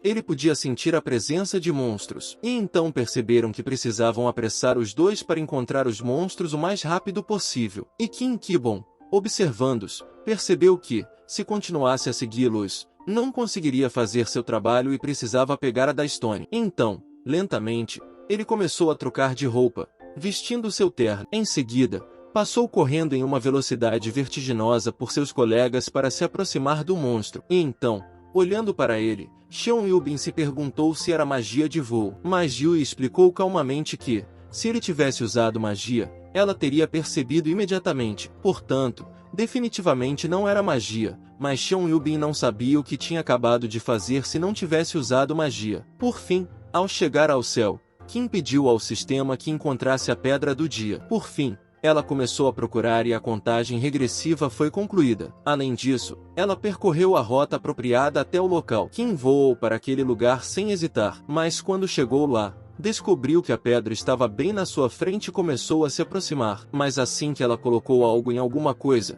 uma energia estranha saiu imediatamente. E então o sistema emitiu um aviso de que uma reação monstruosa havia aparecido. Naquela época, monstros foram formados nessa fenda, e seu número era superior a 100. E todos eles atacaram Kim Ki-bon e começaram uma luta que era difícil de perder de baixo. Assim, Yui e Cheon Yubin descobriram imediatamente e decidiram ir embora o mais rápido possível. Mas Yui explicou que, Se eles realmente fossem chegar àquela colina, já estaria escuro antes mesmo de chegarem lá. E explicou que tinha um plano e que, é claro, não era exatamente infalível, mas que poderia usar esse método desde que os monstros não estivessem por perto. Depois disso, ela construiu uma bola de escudo ao redor de Xion Yobin, aproveitou o fogo e começou a reuni-lo, concentrando a energia, e o jogou sob seus pés para dar-lhes poder reativo. E, por fim, funcionou e eles chegaram ao seu destino, depois do qual começaram a procurar Qin Kibon, mas descobriram que,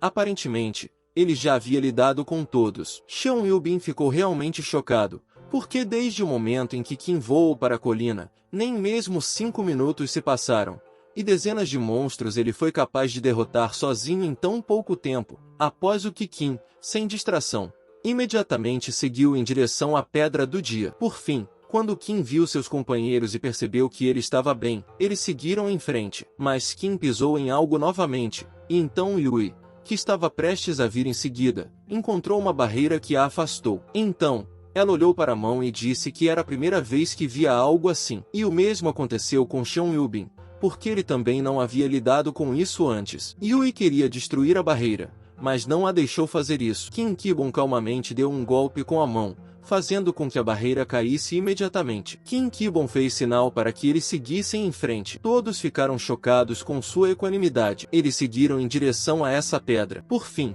não havia mais armadilhas em seu caminho, e eles se viram literalmente a alguns centímetros da pedra, e o sistema perguntou se o usuário queria absorver essa Pedra do Dia. Mas ele explicou calmamente que isso não era necessário. Era muito mais importante pesquisá-la agora, e eles não a absorveriam. O sistema aceitou sua resposta e, por fim, o homem o tocou, mas ainda assim surgiram algumas ondulações ao redor deles que todos puderam ver. Antes que Qin Kibon pudesse perceber o que havia acontecido, uma energia negra se precipitou sobre ele como se os envolvesse, enquanto helicópteros e o restante dos veículos militares e soldados se moviam em direção à fenda desmoronada. A equipe de Qin Kibon, liderada por seu vice, também chegou e perguntou ao homem o que havia acontecido, já que eles haviam limpado recentemente todas as falhas que poderiam ter desmoronado. O comandante admitiu que não estava entendendo nada, mas o fato era que havia atividades suspeitas na fenda ultimamente, e ele achava que tinha algo a ver com o que havia acontecido antes. O delegado admitiu que também havia lido os relatórios recentemente, mas, com relação às fendas,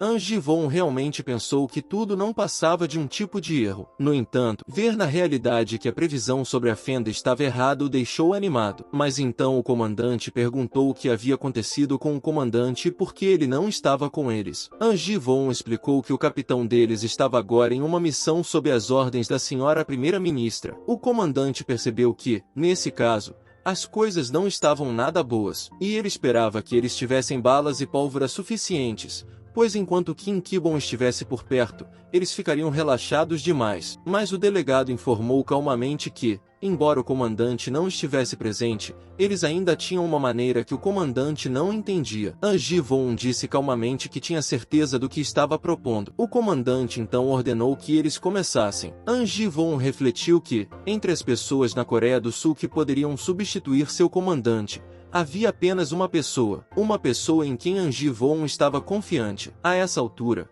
Yui acordou e, olhando ao redor, percebeu que há pouco tempo estava em uma cela de traças e não sabia que tipo de lugar era aquele. Tudo parecia muito estranho para ela. Durante todo esse tempo, ela havia passado pela câmara mais de uma vez, mas somente aqui ela nunca tinha visto uma caverna, e percebeu que talvez tudo estivesse ligado àquela rocha que eles encontraram. Bem, agora ela tinha outra pergunta sobre para onde todos tinham ido. Então, girando em torno de si mesma, começou a chamar seus companheiros, mas não ouviu nada em resposta. Qin Kibon conseguiu pegar a pedra e começou a olhar ao redor. O sistema percebeu que não havia iluminação suficiente. Por isso, ativou a visão noturna para que Qin Kibon pudesse enxergar. Mas ele perguntou calmamente ao sistema onde estava agora. O sistema explicou que se tratava de um local desconhecido, sem classificação. No entanto, Havia a possibilidade de que isso se devesse à Pedra do Dia. Ela não tinha certeza, mas se ele tivesse absorvido a Pedra do Dia, talvez ela pudesse descobrir o motivo do que havia acontecido. Ele explicou que eles não tinham permissão para fazer isso por enquanto. Kim Ki-bom já havia sido consumido pelo pensamento de pegar a Dastone várias vezes, e como ele estava absorto em seus pensamentos, nem percebeu o que havia acontecido tão de repente. No entanto,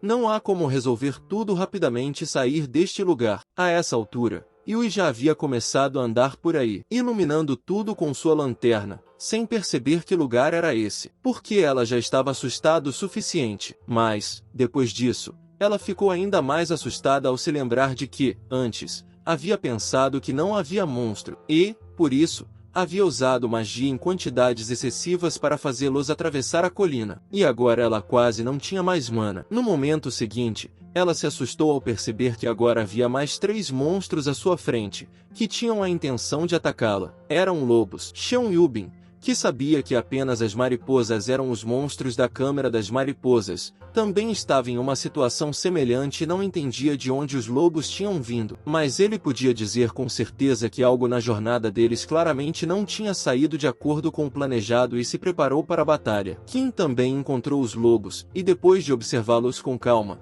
relatou que eles pareciam até bem bonitinhos. Nesse momento, Yui, observando os lobos, percebeu que a situação havia mudado um pouco, mas ela não deveria entrar em pânico. Então, ela começou a pensar em um plano. Depois disso, ela tocou em sua joia em forma de coração, ativou o inventário, pegou sua varinha e percebeu que poderia definitivamente lidar com isso, pois era uma caçadora de nível oficialmente reconhecida. Então ela começou sua batalha. Kim Ki-bom também estava acompanhando, então ele lutou contra os lobos que o estavam atacando um a um. Depois disso, olhando para os corpos deles, ele refletiu que esses monstros eram bastante estranhos, pois eram muito mais resistentes do que ele havia imaginado. Mas, embora estivesse bem depois de encontrá-los, ele não tinha certeza sobre os outros 2. Então, ele pediu que o sistema encontrasse as pessoas com quem ele tinha vindo. Ela começou a procurar. Em seguida, começou a contagem regressiva e o mapa mostrou a localização de todos os outros homens. Xiao Yubin, que estava lutando naquele momento, percebeu que fazia muito tempo que ele não lutava na escuridão total e, devido à falta de luz, era muito difícil reconhecer a localização dos monstros. No entanto, ele se lembrou do que havia acontecido há 10 anos, pois havia sido um dos primeiros a despertar, e, naquela época, eles haviam sobrevivido em uma situação muito mais terrível. Então, ele começou a enfrentar a nova onda de monstros, matando-os um a um com suas lâminas. Depois de lidar com todos, Xiao Yubin decidiu que tinha de encontrar a senhora Yubin, Yui, porque ele não se preocupava com Kim Ki-bom. Mas Yui havia gastado muito poder mágico recentemente, então ele estava preocupado, porque um mago com mana insuficiente era presa fácil para os monstros. Portanto, ele tinha que chegar até ela o mais rápido possível, e foi o que fez. No momento, Yui não tinha capacidade de usar magia de ataque, porque se houvesse mana suficiente, seria possível defender e atacar ao mesmo tempo. No entanto, no momento, ela só tinha seu escudo para se defender, e ela não sabia se teria que tomar medidas extremas. Talvez Xiao Yubin e Kim Ki-bom pudessem vir em seu socorro, mas se toda a mana acabar antes disso, ela não terá como mexer com eles, e com certeza, morrerá. No momento seguinte, ela olhou por cima da câmera, que estava em seu ombro, e percebeu que seu público veria essa filmagem depois. Por isso, ela tinha que mostrar a cada um deles como havia sobrevivido em uma situação como essa. Yui também tinha que se tornar uma pessoa capaz de sobreviver, então ela se libertou do escudo. Em seguida, olhou para os atacantes, preparou-se para atacar e ativou a explosão, começando a atacar os adversários. Um lobo decidiu atacá-la, então Yui teve que se esquivar do ataque e usar magia em resposta. Mas depois de algo assim, sua mana caiu para 0 e ela realmente usou tudo que tinha. E agora ela estava até tonta e seu braço também estava dolorido. Ela tinha que se esquivar dos ataques do lobo o tempo todo. Mas ela ainda perdeu um dos ataques e se perguntou se Kim Ki-bom estava bem agora, assim como Xiao Yubin. Mas, por fim, os olhos do lobo que Yui pensava estar morto se abriram. E então ele, aproximando-se de má vontade da garota, começou a atacar por trás quando ela não conseguiu se defender. Mas, no último momento, Xiao Yubin, que conseguiu desarmar esse monstro com sua lâmina, conseguiu se aproximar dele, e ficou feliz por ter conseguido ver a luz que vinha desse lugar. Por fim, eles seguiram em frente, e a garota já havia tomado um remédio para ajudar a restaurar a mana e, de fato, estava se sentindo muito melhor, explicando que aquela era uma caverna muito estranha, porque, de repente, os lobos pararam de aparecer e eles também não viram seus ovos. Embora a criação de ovos fosse característica de monstros infestados de mariposas, no entanto, originalmente não havia lobos, tampouco essa caverna. No momento seguinte, enquanto ouviam Yui e Xion Yubin, ouviram sons estranhos e perceberam que precisavam se apressar. Se esse lugar for igual à fenda, eles poderão sair depois de destruir o chefe. E então,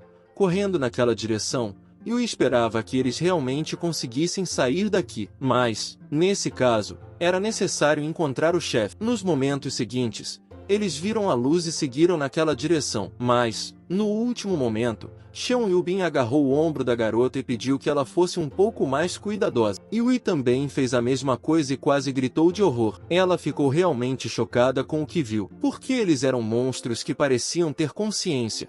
Porque pareciam estar se comunicando sobre algo. Xion Yubin percebeu que, durante todo o tempo em que os monstros apareceram, ele tinha visto tipos muito diferentes. Mas essa foi a primeira vez que ele viu algo assim. E, é claro, havia monstros que se pareciam com humanos, mas tinham apenas semelhanças externas. E a aparência dessas criaturas era apenas uma mistura de humanos e monstros. E Xion Yubin nunca tinha visto monstros tão repugnantes antes, porque ele tinha um forte sentimento de repulsa por eles. Nesse momento, um dos monstros começou a gritar, informando aos outros que havia sentido o cheiro de humanidade. E então, Xion Yubin chocado percebeu que esses monstros eram capazes de falar. E, embora não fosse coreano, parecia que ele já tinha ouvido algo assim em algum lugar. Então ele olhou para Yui, e parecia que eles se entendiam, porque tinham que ir embora. Mas assim que se viraram, notaram um monstro enorme na frente deles, que estava feliz por finalmente tê-los encontrado. Depois disso,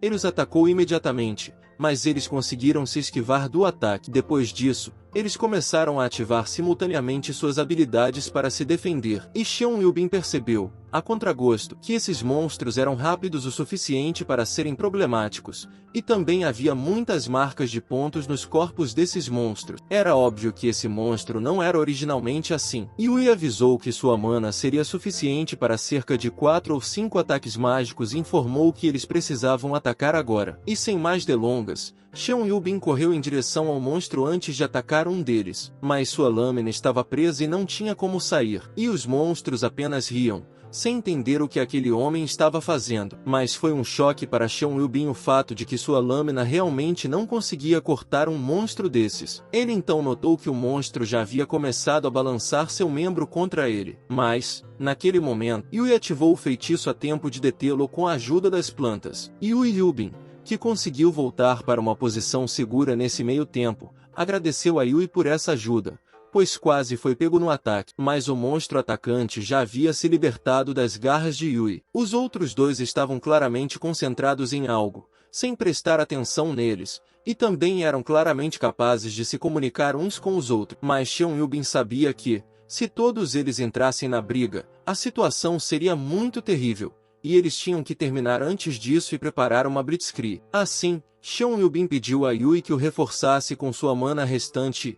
Em seguida, ela imediatamente ativou o feitiço em Xion Yubin, aumentando sua agilidade, força e atributos de fogo. Xion Yubin sentiu imediatamente que, depois de tal bônus, o poder em todo seu corpo parecia estar fervendo e estava pronto para lutar. Assim, ao se aproximar do monstro, ele o atacou, cortando um membro, e depois voltou correndo para a briga, começando a destruir seu corpo pedaço por pedaço. Olhando para essa imagem, Yui ficou muito admirado, mas também não esperava menos do famoso Xion Yubin, porque ele era chamado de o jogador mais forte. Mas Xion Yubin percebeu que, com sua força original, era impossível até mesmo infligir um corte no monstro. No entanto, com o aprimoramento que ele havia recebido, agora era possível fazer isso. Mas ainda assim, em algum momento, a cabeça de Yui Yubin ficou perturbada porque esse monstro tinha sangue escarlate e era fresco. E ele já havia lutado contra muitos monstros antes, mas nunca tinha visto um com aparência tão semelhante à de um humano. Além disso, ele não viu que o sangue era igual ao de um humano. Então,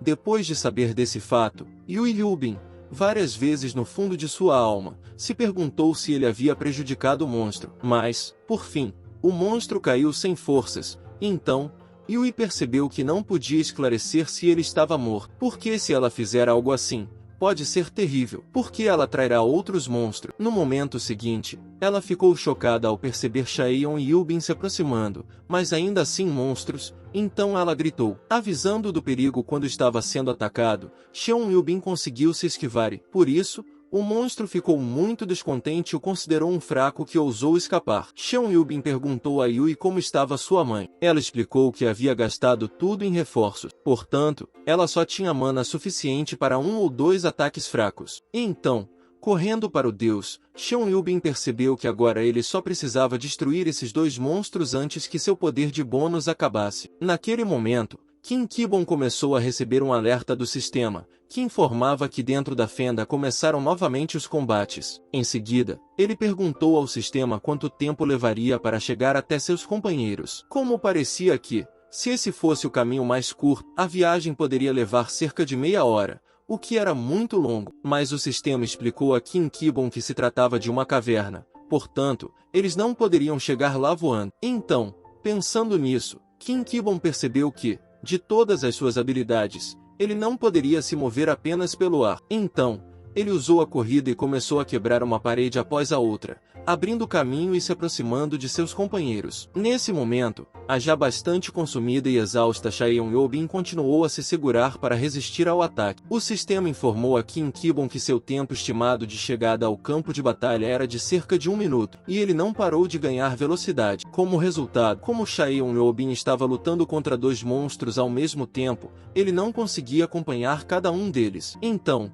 Yui o ajudava sempre, bloqueando os ataques dos outros monstros, o que Chaeyoung Yubin não percebeu. Então, quando ele conseguiu se afastar deles para uma distância segura, Yui percebeu que, em uma batalha como essa, ela começou a se lembrar dos velhos tempos. Mas Cheon Yubin concordou com ela e disse que poderia ser semelhante, mas seria melhor para eles ter lembranças diferentes depois que conseguissem derrotar aqueles monstros. Nesse momento, o monstro olhou para os rapazes com um sorriso e disse que eles eram muito mais fortes do que aqueles que tiveram que vir aqui antes deles. Das pessoas que já viram os monstros, nenhuma sobreviveu. E, apesar do número de vezes que foram mortos, eles retornaram todas as vezes. Portanto, eram uma nova humanidade e criaturas imortais. E então Cheon Yubin olhou para essa imagem assustadora e não entendeu o que os monstros estavam tentando explicar a eles, porque ele não conhecia o idioma deles. Bem, então, o monstro enfurecido decidiu mostrar a essas pessoas sua força superior e começou a consumir seu companheiro morto para aumentar seu próprio poder. E então Yui pensou que era muito parecido com um robô que estava se montando. Mas Cheon Yubin percebeu que ele já era composto por 3 corpos, então algo mais aterrorizante os aguardava. E então os rapazes perceberam que toda a mana de Yui e a resistência de Cheon Yubin estavam quase no limite. E agora lutar com esse monstro era um desastre completo. Cheon Yubin percebeu que lutar contra esse monstro era equivalente a lutar contra 3 monstros ao mesmo tempo. Mas enquanto se preparava para a luta,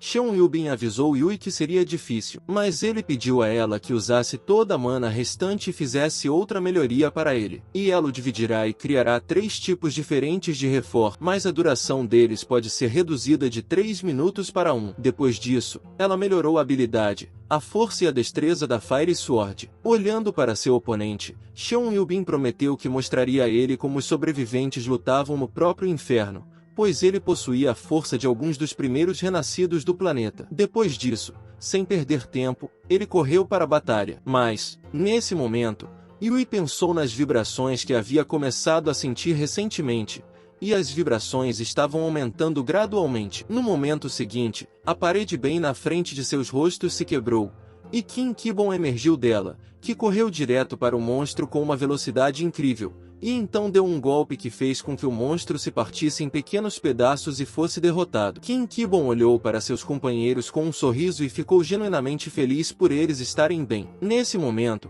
o sistema informou que a energia da Dastone havia sido encontrada. Kim Kibon se perguntou se a Dastone não era a que ele havia trazido com ele. Parecia estranho para ele. O sistema não foi capaz de identificar uma criatura tão estranha, mas o sistema da criatura sentiu a energia da Dastone. Mas, nesse momento, olhando para o monstro, Yui afirmou que, Apesar do dano colossal que ele havia recebido, suas partes continuavam a se mover. Aproximando-se de Shaiyon, Yao Bin decidiu acabar com ele e Qin Kibon pediu que parassem. Olhando ao redor, o monstro perguntou ao sistema se ele poderia absorver a energia desse monstro. O sistema explicou que a energia estava muito contaminada e não havia muito dela, mas ainda havia a possibilidade de absorvê-la. Nesse caso, a criatura morreria. Qin Kibon ordenou que o sistema começasse a absorver. O sistema o fez. Em seguida, o corpo de Qin Kibon brilhou, absorvendo a energia. O sistema explicou que a energia da Estônia havia sido absorvida e que,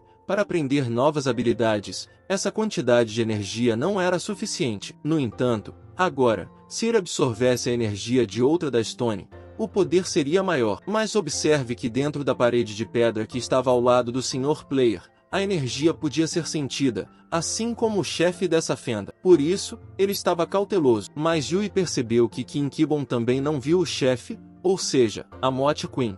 Mas eles só podem voltar matando o chefe. E então, caminhando em direção à parede relutante, o cara imediatamente a esmagou. E Yui não entendeu por que Qin Kibon decidiu começar a destruir paredes, mas eles encontraram uma passagem atrás dela. Então Cheon Yubin se ofereceu para segui-lo, mas quando chegaram, ficaram chocados. O sistema explicou ao jogador que no corpo do chefe estavam fixados os restos sujos da Estônia. E então o sujeito chocado, olhando ao seu redor, não percebeu se era realmente o chefe, pois ele parecia morto o suficiente. O sistema explicou que, ao absorver a da Estônia que estava dentro do chefe, ele morreria e a fenda seria limpa. E, no momento, apesar de suas tentativas patéticas, o chefe era incapaz de lutar. O vídeo chegou ao fim, pessoal. Quem quiser uma continuação comenta aí. E não esqueça de deixar o like e se inscrever no canal. Até o próximo vídeo.